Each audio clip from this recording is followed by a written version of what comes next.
আরে বোন, তুই এখানে? হ্যাঁ ভাইয়া, এইটা আমারই বাসা। বোন, এতদিন আমি কোথায় কোথায় তোকে খুঁজেছি, তোকে আমি এখানে এসে দেখতে পাবো আমি বিশ্বাস করতে পারিনি। ভাইয়া, তুমি কেমন আছো? ভাইয়া, মা কেমন আছে? বাবা কেমন আছে বলো? বাবা কি এখনো সেই আগের মতো আমাকে মিস করে বলো? আসলে বোন, তুই যেদিন বাসা থেকে চলে আসলি ওই দিন বাবা সেটা সহ্য করতে না পেরে স্ট্রোক করে ওই দিনই বাবা মারা যায়। আর রইলো মা, মা যে সে অসুস্থ হয়ে বিছনায় পড়ে আছে, সে আর বিছনা থেকে উঠতে পারেনি। জানিসই তো, ছোট বোন আছে, ও লেখাপড়া করে, ও লেখাপড়া করার জন্য কত টাকা লাগে, মায়ের চিকিৎসার জন্য কত টাকা লাগে।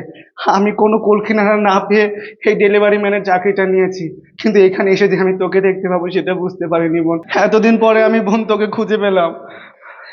ভাইয়া, তুমি এগুলো কি বলতেছো?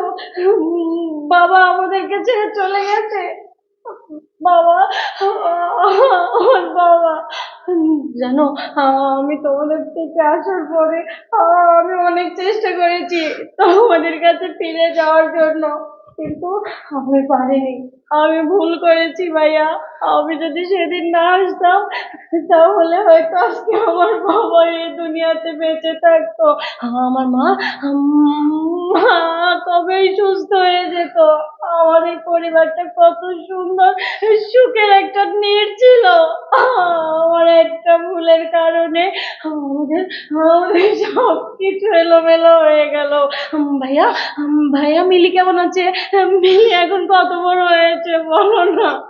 মিলি ভালো আছে বোন, কিন্তু ও তো ছোট, সেজন্য বাবার মৃত্যুর কথা ওর খুব একটা চিন্তা ভাবনা করতে পারে না। কিন্তু ওকে তুই নতুন স্কুলে ভর্তি করেছি, ওর অনেক টাকা পয়সা লাগে, সেজন্যই তো আজকে আমি এই ডেলিভারি বয়ের চাকরিটা নিয়েছি। ভাইয়া, তুমি আমাকে মাফ করে দিও। আমি তোমাদের মতের বিরুদ্ধে গিয়ে আমি তোমাদের মুখে চুনকালি দিয়ে আমি চলে আসছিলাম ভাইয়া। আমার জন্য সবকিছু নষ্ট হয়ে গেছে। না বোন, তুই দুঃখ পাস না, দেখ যা হবার তো হয়ে গেছে, বাবা তো মারাই গেছে, কিন্তু তোকে আমি এখানে এসে পেয়েছি, এটা আমার খুব আনন্দ লাগছে বুঝলি। ভাইয়া, এতদিন পর আমি তোকে খুঁজে পেয়েছি এখানে। ভাইয়া, আমিও তোমাকে কতদিন পরে দেখলাম। ভাইয়া, আমি আমার মায়ের কাছে যাব, আমাকে নিয়ে যাও। হ্যাঁ, আমি যাবি তো মায়ের বোন, কাছে কিন্তু যাব। বোন এটা কি তোর বাসা? না ভাইয়া, এটা আমারই বাসা। ও, তাহলে তোর হাজবেন্ড আছে, তোর হাজবেন্ডের সাথে আমাকে পরিচয় করাবি না? ভাইয়া, ওর সাথে তোমাকে এখন দেখা করতে হবে না। তুমি চলে যাও ভাইয়া, ও আসার আগে তুমি এখান থেকে চলে যাও। কিন্তু কেন বোন, তুই তোর হাজবেন্ডের সাথে আমাকে পরিচয় করাবি না? না না ভাইয়া, তুমি জানো না, ও অনেক খারাপ। ভাইয়া, আমি জবে থেকে তোমাদের বাড়ি থেকে চলে আসছি, তারপর থেকে আজ পর্যন্ত ভাইয়া আমার মনে পড়ে না আমার একটা বেলা কখনো ভালো কেটেছে। আমাকে কারণে অকারণে সবসময় মারধর করে, নেশা করে, মেয়েদের সাথে মেলামেশা করে। ভাইয়া, আমি যদি এগুলো বলতে যাই আমাকে তখনই ধরে ধরে মারে। আমি অনেকবার তোমাদের কাছে যাওয়ারও চেষ্টা করেছি, কিন্তু আমি ব্যর্থ হয়ে গেছি ভাইয়া। জানো, ও আমাকে শুধু মারেই না, ও আমাকে তালা বন্ধ করে রেখে দেয় যাতে আমি তোমাদের সাথে দেখা করতে যেতে না পারি। আমাকে ফোন পর্যন্ত দেয় না আমি তোমাদের সাথে একটু যোগাযোগ করতে পারি ভাইয়া। আমি অনেক চেষ্টা করেছি ভাইয়া।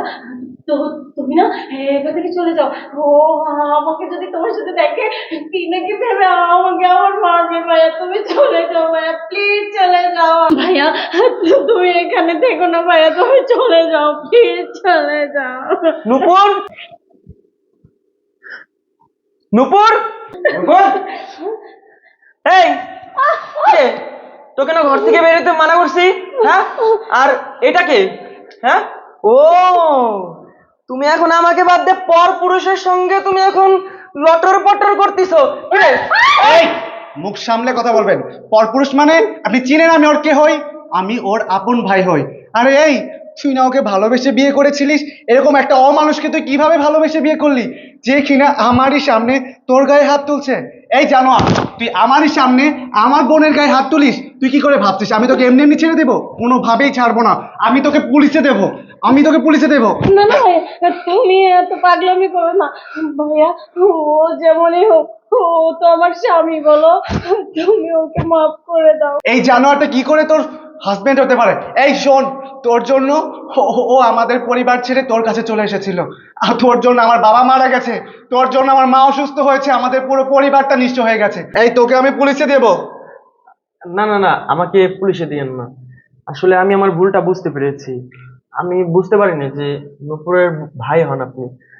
আহ, আর ভাইয়া, আমি এতদিন নূপুরের সঙ্গে অনেক অন্যায় করেছি।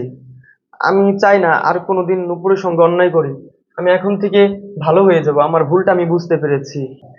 আর ভাই চলেন, আমরা সবাই মিলে মাকে দেখতে যাই। আর আম্মা জানের যত টাকা পয়সা লাগে চিকিৎসার জন্য সব আমি দিব, কোনো টেনশন নেই। আসুন। ভাইয়া চলো। আচ্ছা আচ্ছা।